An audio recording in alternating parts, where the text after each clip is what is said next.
नमस्कार, आपके साथ में हूं सुदेश नैन। मोर बुलेटिन की शुरुआत करेंगे बड़ी खबर के साथ और ये बड़ी खबर पंजाब से, जहां नशा मौत बांट रहा है। पंजाब में नशा मौत की नींद सुला रहा है। नशे की ओवरडोज से एक और जवान की जान गई है। तलवंडी साबो के युवक ने अपनी जान गंवाई है।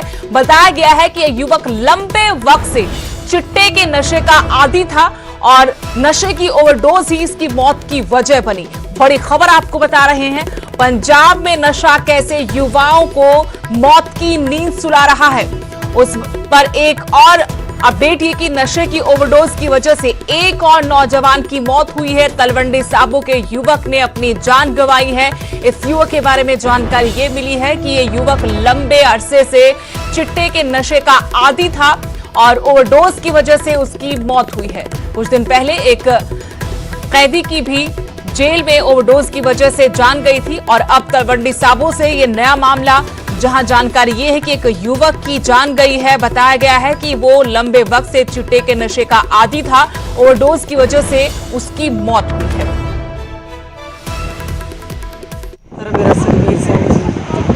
चिट्टे दा आदी सी, चिट्टा रोज लाउंदा सी। 3 साल हो गए सी लाउंदे नूं। कल वो सुत्ता पई जी, रोज दी तरह लाउंदा लाया सी। कल वो सुत्ता पई रह गया। सूई विच सी पैर दे सिरिंज। तलवंडी साबो से मेरे सहयोगी मनीष गर्ग फोन लाइन पर जुड़ गए हैं। मनीष, क्या और जानकारी मिल पाई है, क्योंकि ओवरडोज की वजह से एक और युवक की जान गई है? बिल्कुल, सबसे पहले बता दें कि जैसे पंजाब सरकार ने कोरोना वायरस के दौरान जो लॉकडाउन लगा था, तब पंजाब सरकार ने बोला था कि चैन टूट चुकी है, नशे की चैन टूट चुकी है। बिल्कुल नशा पंजाब में आना बंद हो गया है। जैसे ही लॉकडाउन खुलता है तभी नौजवानों की मौत का सिलसिला फिर शुरू हो जाता है। पिछले महीनों में तलवंडी साबो इलाके में भी एक नौजवान की मौत हुई है। अब ताजा मामला संगत मंडी का है, जहाँ पे अपनी विधवा माता का इकलौता बेटा था, जिसके पिता पहला कर्जे के कारण आत्महत्या कर गए थे। अब उनके बेटे ने नशे की ओवरडोज के कारण मौत हो गई है। काफी लंबे समय से ये लड़का नशे के ओवरडोज ले रहा था, जिसके कारण कल इसकी मौत हो गई है। जी। लेकिन मनीष, नशा कहां से खरीदता था? क्या गांव में नशा बिक रहा है और तब ये युवा इस नशे की लत में पड़ रहे हैं? इस बारे में कोई पुलिस ने तफ्तीश की है, मामला दर्ज किया है, कोई बयान आया है पुलिस का? बिल्कुल, जैसे उसकी माता ने बोला कि पिछले काफी समय से नशा कर रहा था। इसको नशा छुड़ाने की कोशिश की पर यह नशा नहीं छोड़ पाया। एक जाहिर सी बात है, अगर नशा मिल रहा है तभी नौजवान नशा कर रहे हैं। दूसरा ये भी बता दें कि संगत मंडी है जो हरियाणा के साथ लगती है, वहाँ पे हरियाणा से नौजवान नशा करके यहाँ पे आ जाते हैं। ऐसे भी बहुत से केस सामने आते हैं। जहाँ पुलिस की बात करें तो पुलिस मामले की जांच में जुटी हुई है। जी, शुक्रिया मनीष जानकारी के लिए। तो पुलिस मामले की तफ्तीश में जुटी हुई है, लेकिन बेहद चिंताजनक बात यह कि लॉकडाउन खुलते ही एक के बाद एक ऐसे मामले सामने आ रहे जहां नशे के ओवरडोज की वजह से युवाओं की जान जा रही है। अब नया मामला तलवंडी साबो से सामने आया, जहां एक युवक की मौत की खबर है और बताया गया है कि पिछले करीब 1 साल से ये चिट्टे की लत में था और इसी वजह से ओवरडोज हुई और ओवरडोज की वजह से उसकी जान चली गई।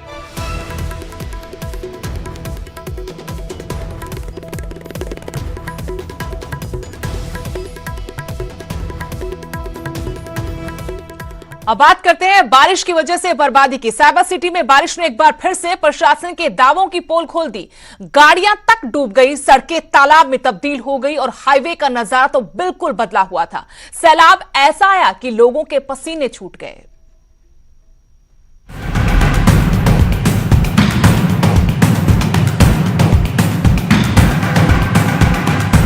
सैलाब ऐसा आया कि पसीने छूट गए। आफत ऐसी कि सड़कें तालाब में तब्दील हो गई। यह तस्वीरें साइबर सिटी की हैं। रुक रुक कर हो रही बारिश से गुरुग्राम के कई इलाकों में पानी भर गया और हाईवे का तो हाल ही मत पूछिए। तस्वीरें आपके सामने हैं। पानी इतना कि गाड़ियों ने भी पूरी तरह से जवाब दे दिया। कहीं कार फंस गई तो कहीं बाइक सवार मुसीबत में घिर गया। बस स्टैंड से लेकर IFFCO Chowk, metro station, old DLF, signature tower, Sushant Lok, हर जगह का यही हाल है।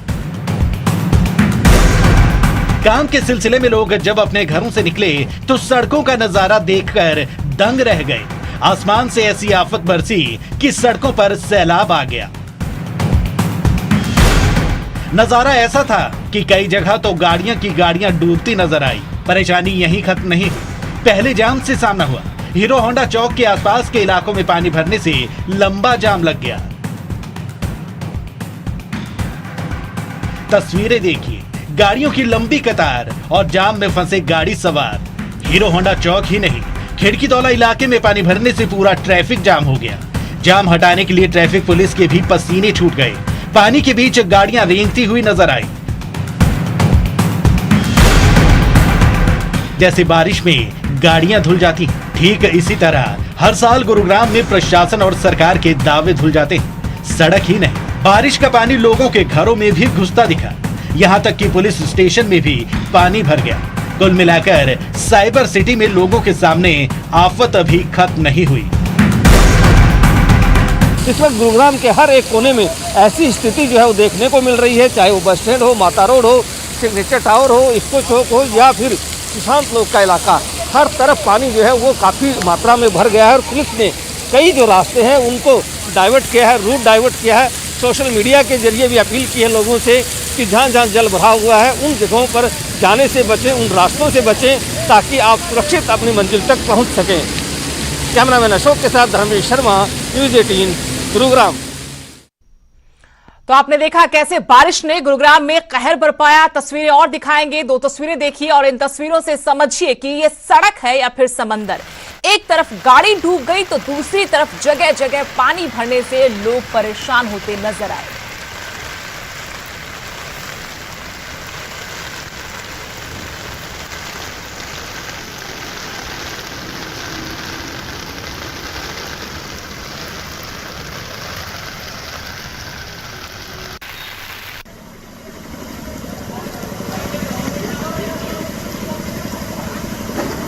चलिए इस मामले पर और अपडेट लेंगे। गुरुग्राम से मेरे सहयोगी धर्मवीर शर्मा फोन लाइन जुड़े हैं। धर्मवीर, फिलहाल वहां क्या स्थिति है? क्या पानी निकाल लिया गया? क्योंकि कई कई फीट तक हमने देखा कि अंडरपास में पानी भरा हुआ है और फायर ब्रिगेड की गाड़ियां मौके पर लगाई गई थी। क्या कुछ राहत लोगों को मिल पाई है? रास्ते खुल पाए हैं? देखिए सुरेश, अभी तक अगर हम बात करें तो गोल्फ कोर्स एक्सटेंशन रोड पर जो ये अंडरपास है जिसमें कि ये पानी भरा हुआ है, ये पानी अभी तक नहीं निकला है। करीब 1.5 से 2 किलोमीटर लंबा ये अंडरपास है और इसमें करीब 18 से 20 फीट पानी जो है वो भर गया था। लेकिन अगर हम बात करें सुबह से जिस तरह से पानी निकालने की कोशिश की जा रही है उसके बावजूद भी यहाँ सिर्फ और सिर्फ करीब 1 से 1.5 फुट पानी ही निकाल पाए हैं। उससे ज्यादा पानी नहीं निकला है क्योंकि पानी बहुत ज्यादा है और लगातार फायर ब्रिगेड की जो गाड़ियां हैं उनके जरिए पानी निकाला जा रहा है। वहां पर कुछ मोटर पंप लगाए गए हैं, उनके जरिए पानी निकाला जा रहा है, लेकिन ये पानी अभी निकला नहीं है। लेकिन ये पानी जितना भी निकल रहा है उसका भी एक दूसरा जो असर है वो ये पड़ रहा है कि उसके आसपास के जो रिहायशी इलाके हैं, चाहे वो सेक्टर 27 हो या चाहे सेक्टर 28 हो, वहां पर भी अब ये पानी जा रहा है क्योंकि वहां से जो पानी निकाला जा रहा है उसको वहीं पर डंप किया जा रहा है साइड में, और अब वो पानी उन लोगों के घरों तक पहुंच रहा है। सेक्टर 27 और 28 के कई घरों में पानी जो है वो घुस चुका है, काफी लोग परेशान हो चुके हैं। तो जाहिर सी बात यह है कि कुल मिलाकर के आज जो बारिश हुई है वो गुरुग्राम के लिए एक बड़ी आफत लेकर आई है। ना सिर्फ हाईवे के एक तरह से हाईवे पर जाम लगा, बल्कि दूसरे जो अंडरपास है उनमें पानी घुसा और साथ साथ अब रिहायशी इलाकों में भी पानी घुस चुका है। लेकिन अधिकारी कुछ बोल पा रहे हैं क्या? अधिकारी ये बता पा रहे हैं कि जो मौसम विभाग का अनुमान है 3 से 4 दिन और बारिश हो सकती है, तब कैसे निपटेंगे ऐसे हालात? अगर आज पहली बारिश के बाद हैं तो अगर 2 से 3 दिन अगर 2 दफा भी बारिश हो जाएगी तो फिर कैसे लोग यहाँ घरों से बाहर निकल पाएंगे? अब तो घरों के अंदर तक रहना मुश्किल हो गया, जैसा आप बता रहे कि घरों तक में पानी भर गया है। बिल्कुल, देखिए लोग जो है उनके लिए मुश्किल हो गई है। आज हमने खुद नगर निगम कमिश्नर से मैंने बातचीत की थी, उन्होंने ये दावा किया था न्यूज़ 18 के कैमरे पर कि वो जो है कोशिश कर रहे हैं कि आज शाम तक इस पानी को निकाला जाए और इसीलिए 7 से 8 जो फायर ब्रिगेड की गाड़ियां हैं वो लगाई हैं। साथ में कुछ ट्रैक्टर्स के जरिए निकाला जा रहा है, कुछ वाटर पंपों के जरिए निकाला जा रहा है। लेकिन बड़ी चुनौती कहीं ना कहीं अभी भी प्रशासन के सामने यही है कि अगले आने वाले समय में अगर और दोबारा से बारिश होती है तो ये जो चुनौती है ये और ज्यादा बढ़ जाएगी, क्योंकि पहली बारिश का ही पानी वो नहीं निकाल पाए हैं और दोबारा से बारिश होती थी पानी और ज्यादा भरेगा। लेकिन अभी तक जितना काम गुरुग्राम में धर्मवीर हम होता देख रहे हैं, हुआ ये कि जहां पर समस्या है वहीं पर काम किया, लेकिन पूरे शहर की जो समस्या एक है, जल निकासी पूरे शहर में है नहीं। बेतरतीब तरीके से बहुमंजिला इमारतें खड़ी कर दी गई, बिल्डर्स बेमतलब के और अपने फायदे के लिए वहां पर बिल्डिंगें बनाते रहे, किसी ने ध्यान नहीं दिया। आज हालात ये है कि अगर जरा सी बूंदाबांदी होती है तो सड़कें लबालब हो जाती हैं। बिल्कुल, देखिए, चाहे कोई भी सरकार रही, हर सरकार ने दावा किया कि उन्होंने वर्ल्ड क्लास सिटी बनाई है। गुरुग्राम को एक बड़ी सिटी के तौर पर देखते हैं। सबसे ज्यादा सरकार को रेवेन्यू जो है वो हरियाणा में वो गुरुग्राम शहर देता है, करीब 70% रेवेन्यू देता है। उसके बावजूद आप हालात देखिए कि यहाँ पर इंफ्रास्ट्रक्चर के नाम पर जो बेसिक जो चीजें हैं, सहूलियत चाहिए लोगों को, वो नहीं मिल पा रही हैं। ना सिर्फ जाम की दिक्कत हमेशा रहती है यहाँ पर, जब भी पीक आवर्स होते हैं सुबह और शाम जाम के नाम से गुरुग्राम जाना जाता है। बारिश जब हो जाती है तो ये वाटर लॉगिंग इतनी जबरदस्त हो जाती है कि लोग एक तरह से नाव चलाते हुए नजर आते हैं। तो जाहिर सी बात है कि गुरुग्राम में जो विकास, जो मूलभूत विकास हम कह सकते हैं जो होना चाहिए था, वो नहीं हुआ है। भले बड़ी इमारतें जरूर बना दी गई हो, बड़े ही यहाँ पर बड़ी बड़ी कंपनियों के ऑफिस क्यों ना आ गए हो, लेकिन बारिश और जाम से बचने का रास्ता आज तक किसी भी सरकार ने नहीं निकाला है। दावे जरूर किए हैं लेकिन वो दावे ही रहे हैं, ग्राउंड पर उनके कोई भी बानगी देखने को नहीं मिली। आज एक बारिश होते ही पोल खोल दी। खुद मुख्यमंत्री कई दफा गुरुग्राम गए, अधिकारियों के साथ लंबी लंबी बैठकें की और कहा कि अब हमने वो सब कुछ आधार तैयार कर लिया है जहां से जल निकासी होगी और जहां पर बरसात का पानी पहुंचाया जाएगा। वहां उन दावों पर कितना काम हुआ है? क्या उसी तरीके से काम हो पाया है या फिर वो काम और वादे वहीं के वहीं छूट गए थे, कुछ नहीं हुआ फाइलों के आगे? देखिए, 2016 में गुरुग्राम में महाजाम लगा था और उसकी बड़ी वजह थी बादशाहपुर ड्रेन। उस टाइम ये कहा गया था कि बादशाहपुर ड्रेन जो है उसका काम पूरा नहीं हुआ, इसलिए पानी सड़क पर आ गया हिरोंडा चौक पर और उसकी वजह से जाम लग गया। मुख्यमंत्री ने उस टाइम हवाई दौरा किया और ये दावा किया कि जल्द ही बादशाहपुर ड्रेन का काम पूरा कर लिया जाएगा। लेकिन 4 साल बीत चुके हैं, 2016 से 2020 आ गया है, बादशाहपुर ड्रेन का काम आज तक पूरा नहीं हुआ है। भले ही दावे किए गए हों लेकिन आज तक वो काम पूरा नहीं हुआ है, आज भी वो काम लटका हुआ है। तो ऐसे कैसे विकास होगा? 4-4 साल तक आप एक समस्या का निदान नहीं कर पा रहे हैं, भले ही सरकार दावे कर रही हो। और ये इसीलिए यही एक वजह है कि काम पूरा ना होने की वजह से लगातार शहर के हर एक कोने में पानी भरा है, हर एक कोने में ड्रेन की सफाई नहीं हुई। ड्रेनेज मानसून से पहले ये दावा किया गया कि हम जल्द ही इसको साफ करेंगे। 1 सप्ताह पहले, यानी कि मानसून जब आने वाला था उससे 1 सप्ताह पहले अधिकारियों ने ये दावा किया कि अब हम सफाई करेंगे। कैसी सफाई करेंगे आप? पहले से आपकी कोई तैयारी नहीं है। जब मानसून आपके सर पर आकर खड़ा हो गया, 2 दिन बाद बारिश होनी है, तो आप दावा कर रहे हैं हम सफाई करेंगे। कब सफाई होगी, कैसे सफाई होगी, ये बहुत बड़ी चुनौती थी। कोई सफाई नहीं हुई और यही इसी का नतीजा है कि लगातार पानी भरा हुआ है शहर में। शुक्रिया धनवीर, तमाम जानकारी के लिए। तो हर बार सरकार की प्रशासन की किरकिरी होती है, दावे बारिश के पानी के साथ बह जाते हैं लेकिन हालात नहीं बदलते। 4 साल उन वादों को हो गए कि बादशाहपुर ड्रेन का काम पूरा किया जाएगा लेकिन वो भी अधर में लटका है और आज ये पूरा शहर पानी से लबालब है, समंदर बन गया है। सड़कों पर पैदल निकलना, वाहन लेकर निकलना जान आफत में डालने के बराबर हो गया। गगनचुंबी इमारतें यहां पर जरूर हैं लेकिन जमीन पर कितना काम हुआ है ये बारिश का पानी बता रहा है।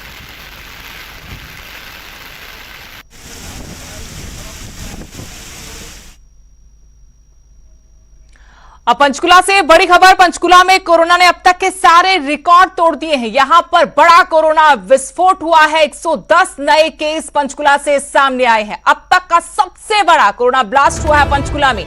डीजीपी कार्यालय के भी 6 कर्मचारी संक्रमित पाए गए हैं। 2 दिन के लिए डीजीपी कार्यालय को भी बंद कर दिया गया। पंचकुला में आए दिन अब आंकड़ा बढ़ता जा रहा है और आज सारे रिकॉर्ड तोड़ दिए क्योंकि एक साथ पंचकुला से 110 नए मामले सामने आए हैं। अब तक का पंचकुला का ये सबसे बड़ा कोरोना ब्लास्ट है। डीजीपी कार्यालय के भी 6 कर्मचारी पॉजिटिव निकले हैं और 2 दिन के लिए डीजीपी कार्यालय को भी बंद कर दिया गया है। कल शाम 4 बजे से लेके अभी तक हमारे 110 केसेस हैं। लेट नाइट जो आए हैं कुछ सुबह तक, वो सारे लिस्ट मिला लें तो वो उसमें कुछ हमारे ऑफिसेज के हैं, कुछ कालका पंजाब के एरिया के हैं और पुलिस लाइन्स के हैं, दफ्तरों में से केसेस हैं जो हमारे हेडक्वार्टर के उनमें से। तो पंचकुला में बड़ा कोरोना विस्फोट हुआ है। 110 नए केस सामने आए हैं। अब तक का ये सबसे बड़ा कोरोना विस्फोट है। पंचकुला में मामले बढ़ते जा रहे हैं लेकिन इंतजाम क्या है? अब डीजीपी कार्यालय तक ये संक्रमण पहुंच चुका है और वहां के कर्मचारी भी संक्रमित पाए गए हैं। 6 कर्मचारी बताए हैं जो डीजीपी कार्यालय से संबंधित है, जिनकी रिपोर्ट पॉजिटिव आई है और इसके चलते अब डीजीपी कार्यालय को भी 2 दिन के लिए बंद कर दिया है। ये एहतियातन बड़ा फैसला लिया गया। 110 नए केस सामने आने से प्रशासन भी हरकत में है और साथ ही सख्ते में भी है क्योंकि डीजीपी कार्यालय तक भी कोरोना की मार पड़ी है। 6 कर्मचारी संक्रमित पाए गए हैं। 2 दिन के लिए डीजीपी कार्यालय को बंद किया गया है।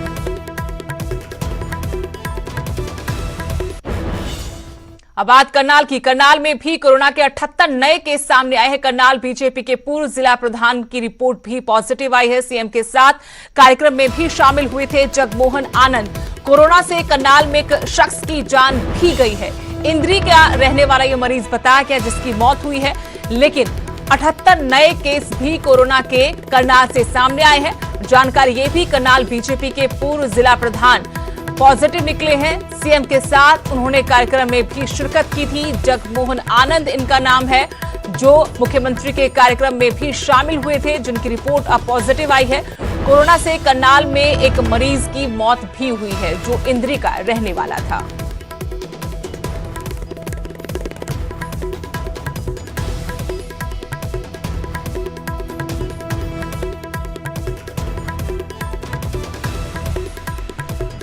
हिमाचल के चंबा से बड़ी खबर। चंबा के कोविड केयर सेंटर में कोरोना वायरस से संक्रमित मरीजों के जाम छलकाने और चिकन खाने की तस्वीरें वायरल हो रही हैं।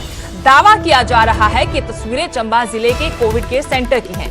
जिला प्रशासन ने स्वास्थ्य विभाग को जांच के आदेश दिए। रिपोर्ट मिल चुकी है और ये साफ हो गया है कि इस कोविड केयर सेंटर के अंदर बैठकर मरीजों ने शराब पी, चिकन खाया। 3 लोग इन तस्वीरों में नजर आ रहे हैं जो शराब पी रहे हैं, चिकन खा रहे हैं। तस्वीरों के सामने आने पर प्रशासन और स्वास्थ्य विभाग की कार्यप्रणाली पर भी सवाल उठे। सवाल ये कि कोविड सेंटर में शराब और चिकन कैसे पहुंचा। कोविड केयर सेंटर में मरीज के परिवार के किसी भी सदस्य को आने की अनुमति नहीं है। लेकिन इस पूरे मामले पर अधिकारी की तरफ से साफ किया गया कि रिपोर्ट मांगी थी, रिपोर्ट मिल गई है और जानकारी ये मिली है कि खाने पीने का सामान परिवार अंदर भिजवाता है, बकायदा उसकी चेकिंग होती है। लेकिन शराब की बोतलें ये खुद लेकर आए थे जब इनको यहां पर भर्ती करवाया गया। फिलहाल मामले की आगे जांच की जाएगी और ये भी आश्वस्त किया गया है कि जब ये मरीज ठीक हो जाएंगे तो इन पर बनती कार्रवाई होगी। अधिकारी हैं हमारे उस डीसीसी के, उनको आदेश कर दिए कि इसकी फॉर्मल इंक्वायरी हमें करके दें। आज वो रिपोर्ट हमें प्राप्त हो गई है। जो इंक्वायरी रिपोर्ट में पता लगा है कि इन लोगों ने अपने घरों से कुछ फ्रूट और चिकन इत्यादि मंगाया था, जिसे कि हम अलाउ भी करते हैं और वो चेक करके हमारे सिक्योरिटी वालों ने जो है वो उसको अलाउ किया था। जहाँ तक कि अल्कोहल का सवाल है, मुद्रा का सवाल है, इन 3 व्यक्तियों ने अपने बयान में ये माना है कि हम ये अल्कोहल जो है पांगी से आते वक्त अपने बैग्स में लेके खुद आए थे। हिमाचल में कोरोना से 18वीं मौत हुई है। धर्मशाला अस्पताल में एक महिला मरीज ने दम तोड़ा है। चंबा के गोली क्षेत्र की महिला रहने वाली थी और बीते कल ही टीएमसी कांगड़ा रेफर किया गया था। टांडा में ही कोरोना का सैंपल हुआ था महिला का, लेकिन अब महिला की मौत हो चुकी है। इसके साथ ही कोरोना से मरने वाले मरीजों की तादाद अब 18 हो गई है। ब्रेक के बाद स्वागत है आपका। देश के लिए 11 गोल्ड और हरियाणा के लिए 17 स्वर्ण पदक, ये उस खिलाड़ी की उपलब्धि है जिस पर हर हिंदुस्तानी को गर्व है। सरकार ने उसे भीम अवार्ड से भी सम्मानित किया, लेकिन सालों इंतजार के बाद भी इस खिलाड़ी को एक नौकरी नहीं दी।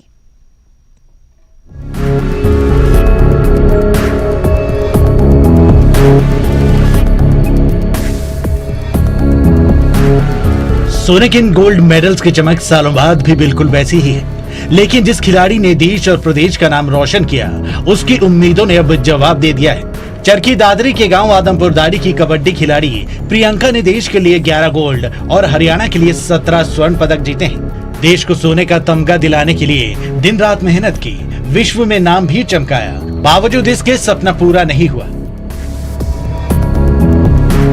इंडिया के लिए खेल रही हूँ 11 बार, तो 11 गोल्ड तो मेरे इंडिया के हैं और हरियाणा की तरफ से मैं 17 गोल्ड दे चुकी हूँ। क्योंकि फिर भी उन्होंने हरियाणा की तरफ से खेल रहे हैं, फिर भी मेरे को जॉब नहीं, मेरा हक है, मेरा हक है, तो मेरे को जॉब तो देनी चाहिए उन्होंने। बस मैं बात ज़्यादा मांग नहीं कर रही, मेरा हक है वो तो दो मेरे को। साल 2012 में कबड्डी वर्ल्ड कप जीता तो लगा कि इनाम के साथ अच्छी नौकरी भी मिल जाएगी, लेकिन किसी ने पूछा तक नहीं। फिर साल 2014 एशियन गेम्स में गोल्ड मेडल जीता, लगा अब तो किस्मत बदल जाएगी, लेकिन देश के इस स्टार प्लेयर का दर्द आज भी झलकता है। परिवार को भी इस बात का मलाल है कि सरकार ने केवल आश्वासन दिया, नौकरी नहीं। एक मन टूटता है एक प्लेयर का।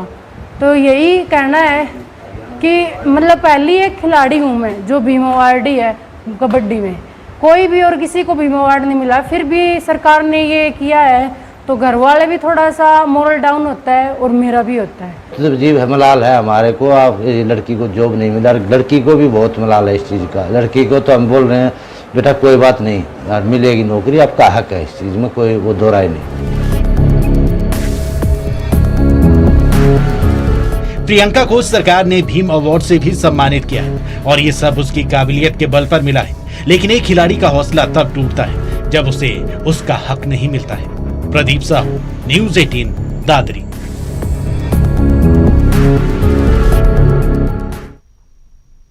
अब बड़ी खबर हिमाचल के चंबा से, जहां पर डबल मर्डर हुआ है। गौशाला से युवक और युवती के शव बरामद हुए हैं।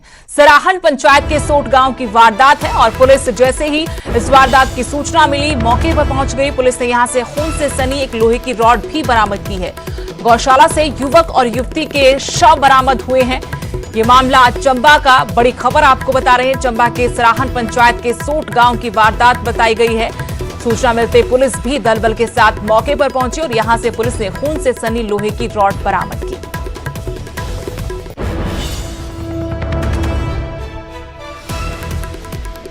हमें एक इंफॉर्मेशन मिली कि सौत गांव जो कि सराहन पंचायत के अंतर्गत पड़ता है, वहां पर एक कमरे के अंदर एक लेडी की डेड बॉडी खून से लथपथ हालत में पड़ी है और एक व्यक्ति का शव साथ में ही उसी कमरे में हैंगिंग है उसकी। बॉडीज़ हैं उनको रिकवर करके मेडिकल कॉलेज भेज दिया है दोनों की बॉडीज़ को पोस्टमार्टम के लिए और बाकी की इन्वेस्टिगेशन अभी जारी है। और इसी बड़ी खबर के साथ इस बुलेटिन में फिलहाल इतना ही। नमस्कार।